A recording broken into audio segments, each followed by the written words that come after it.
안녕하세요. 모여라 서학개미 구독자 여러분. 자, 오늘은요, 정말 중요한 얘기를 좀 해볼까 합니다. 우리 눈에는 보이지 않지만 어쩌면 우리 디지털 세상 전체를 지탱하거나 혹은 한순간에 무너뜨릴 수 있는 기술, 바로 양자 보안에 대한 이야기입니다. 지금 이 순간에도 구글이나 IBM 같은 거대 기업들은 양자 컴퓨터 개발에 어마어마한 돈을 쏟아붓고 있는데요. 이 양자 컴퓨터가 완성되는 순간 기존의 모든 암호가 그냥 다 뚫려버릴 수 있거든요. 바로 이 엄청난 위협에 맞서서 우리의 미래를 지키기 위해 싸우고 있는 기업들이 있습니다. 오늘 이 보이지 않는 전쟁의 최전선에 있는 선수들을 한 명 한 명 아주 깊숙이 들여다보겠습니다. 그럼 도대체 양자 보안이 뭘까요? 아주 간단하게 말해서요. 미래에 나타날 슈퍼 해커, 즉 양자 컴퓨터라는 엄청나게 강력한 창을 막아낼 새로운 방패라고 생각하시면 됩니다.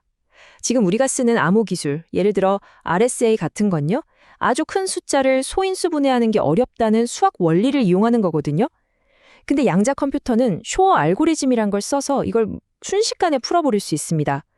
이렇게 기존의 모든 걸 무력화시킬 수 있는 정말 근본적인 위협에 대응하는 기술, 이걸 다 묶어서 양자 보안이라고 부르는 겁니다. 네, 바로 이겁니다. 이게 문제의 핵심이고 동시에 이 시장이 왜 그렇게 폭발적인 잠재력을 가졌는지에 대한 답이기도 합니다. 한번 생각해 보세요. 여러분의 은행 계좌, 주식 거래, 개인 이메일, 클라우드에 있는 사진들, 더 나아가서 국가 기밀까지. 지금 우리 세상의 거의 모든 것이 암호라는 자물쇠로 잠겨 있잖아요. 그런데 전문가들은요, 앞으로 한 10년? 아니 빠르면 5년 안에도 지금의 이 자물쇠들을 그냥 종이처럼 확 찢어버릴 수 있는 양자 컴퓨터, 이른바 암호 해독 양자 컴퓨터가 나올 수 있다고 경고하고 있습니다. 그게 현실이 되는 순간 말 그대로 디지털 세상의 모든 문이 그냥 활짝 열려버리는 거죠. 정말 엄청난 혼란이 올 수 있다는 뜻입니다. 자, 그래서 오늘 우리는 이 중요한 얘기를 차근차근 아주 체계적으로 한번 파헤쳐 보려고 합니다. 먼저 양자 보안 시대가 왜 정말 코앞까지 왔는지 그 배경부터 살펴볼 거고요. 그리고 이 시장에서 경쟁하고 있는 주요 선수들이 각각 어떤 다른 전략을 쓰고 있는지, 또 그들이 쓰는 소프트웨어 방식과 하드웨어 방식이 근본적으로 어떻게 다른 건지 알아볼 겁니다. 마지막으로 제일 중요하죠. 시장, 그러니까 월가는 이들을 어떻게 평가하고 있는지, 그래서 과연 미래의 승자는 누가 될지 같이 한번 예측해보는 시간을 갖겠습니다. 이게 더 이상 먼 미래의 SF 영화 속 얘기가 아니라는 겁니다. 특히 미국 정부가 이 문제를 국가안보의 최우선 순위로 쫙 정해버리면서 양자 보안은 이제 거스를 수 없는 큰 흐름이 됐습니다. 시작은 2018년 트럼프 행정부 때였는데요. 국가 양자 이니시에이티브 법이라는 걸 만들었고요. 이걸 이어받은 바이든 행정부는 2022년에 아예 국가안보 각서 NSM-10이라는 걸 발표했어요.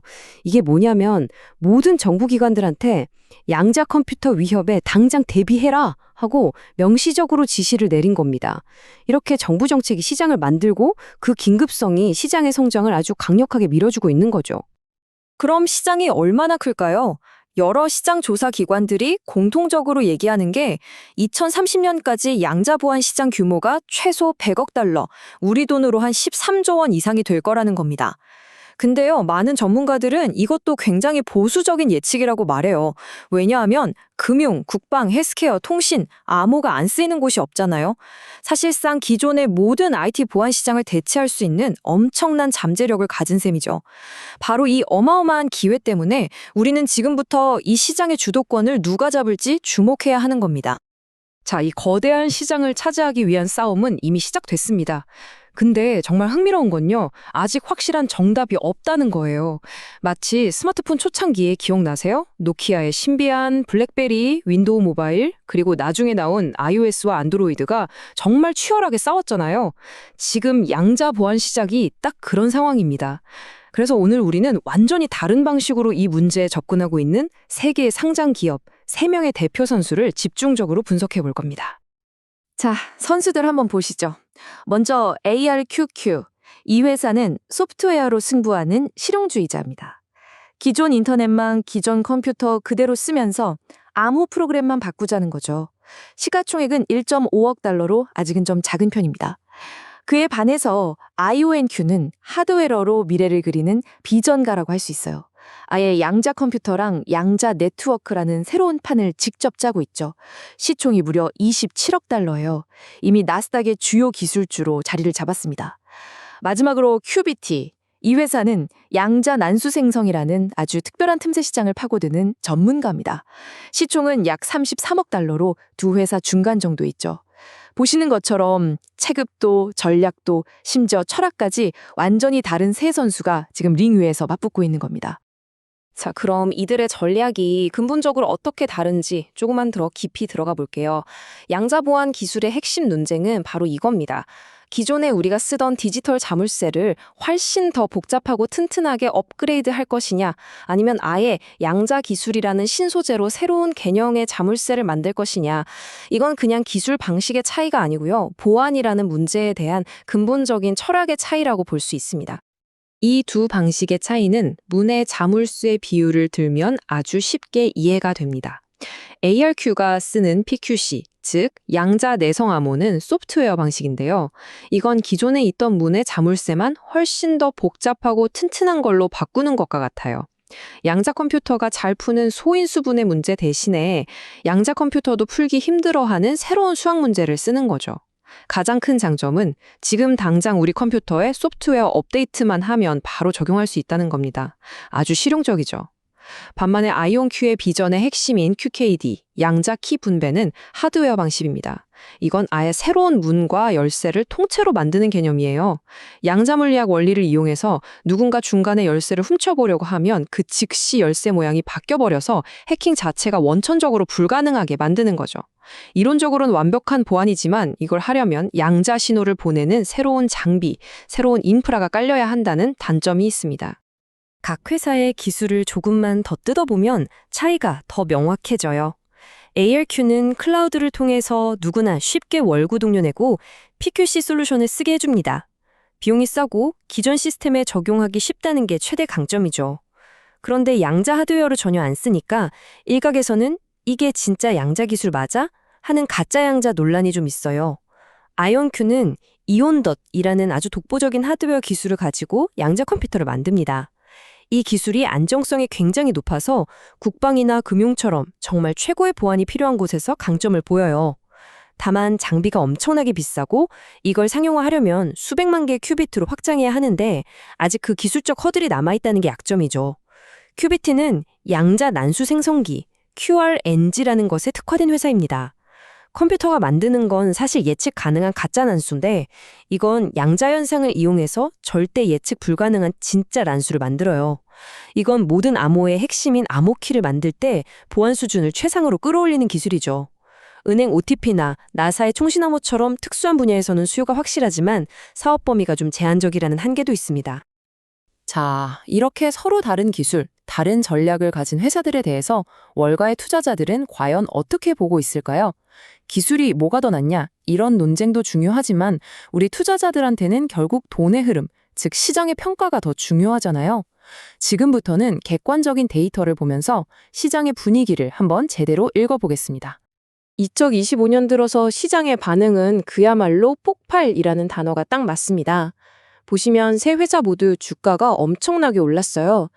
ARQQ가 150%, QBT가 300%, 그리고 IONQ는 무려 450%나 폭등했습니다.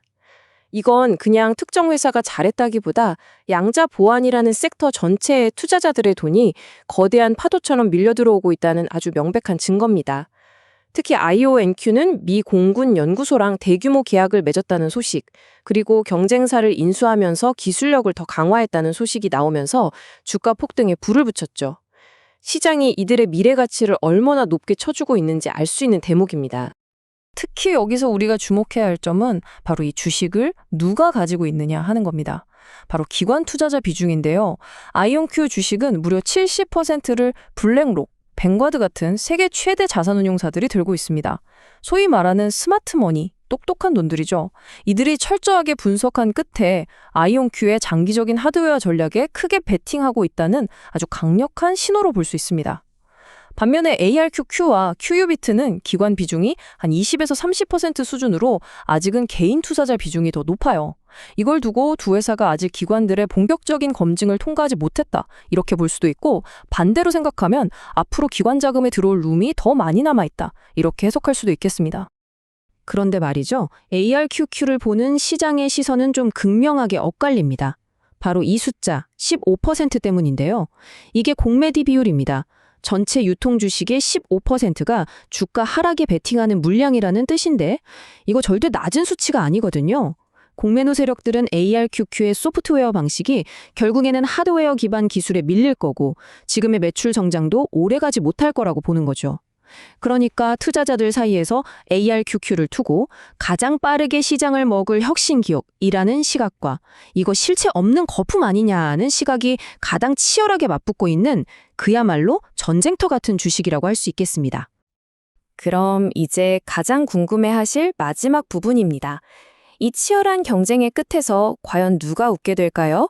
각 회사가 가진 잠재력은 무엇이고 또 우리가 반드시 알아야 할 위험 요인은 뭔지 전문가들의 예측까지 종합적으로 살펴보면서 투자에 대한 힌트를 얻어보도록 하겠습니다. 각 회사의 미래, 잠재력과 리스크는 아주 뚜렷하게 갈립니다.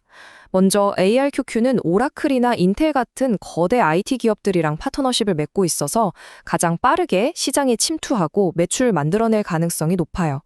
하지만 미국 표준기술연구소의 PQC 표준화 절차가 늦어진다거나 구글이나 마이크로소프트 같은 공룡들이 직접 PQC 솔루션을 내놓으면서 경쟁이 확 치열해지면 성장이 꺾일 수 있다는 리스크가 있습니다. 아이온큐는 단순한 보안을 넘어서 양자 AI라는 차세대 기술을 이끌고 있고 대규모 국방 계약을 따낼 가능성도 높아서 잠재력의 크기 자체는 가장 크다고 볼 수 있어요. 하지만 핵심 기술인 큐빗을 수백만 개까지 안정적으로 늘리는 계획이 기술적인 문제에 부딪혀서 실패하면 모든 게 물거품이 될 수 있는 아주 본질적인 기술 리스크를 안고 있죠. 마지막으로 QABT는 나사나 미국의 주요 은행들처럼 한 번 고객이 되면 잘 안 바뀌는 확실한 수요처를 가지고 있어서 이 틈새 시장의 지배자로서 꾸준히 성장할 가능성이 높습니다. 다만 이 양자 난수 생성기라는 시장이 생각보다 빨리 꽉 차버리거나 다른 기술에 통합되면서 독립적인 시장 가치를 잃을 수도 있다는 위험이 있습니다. 결국 우리는 이 질문으로 돌아오게 됩니다. 우리의 디지털 미래를 지키는 표준 기술은 과연 무엇이 될까요? 지금 당장 적용할 수 있는 소프트웨어의 속도일까요? 아니면 이론적으로 완벽한 보안을 제공하는 하드웨어의 힘일까요? 그것도 아니면 특정 분야에 최적화된 정밀함이 답일까요? 어쩌면 이 세 가지가 서로 싸우는 게 아니라 각자 자기 영역에서 역할을 하면서 전체 보안 생태계를 함께 완성해 나갈지도 모릅니다. 이 세 기업에 대한 투자는요, 바로 이 질문에 대한 여러분 각자의 답을 찾아가는 아주 흥미로운 여정이 될 거라고 생각합니다. 도움이 되셨다면 구독 부탁드립니다.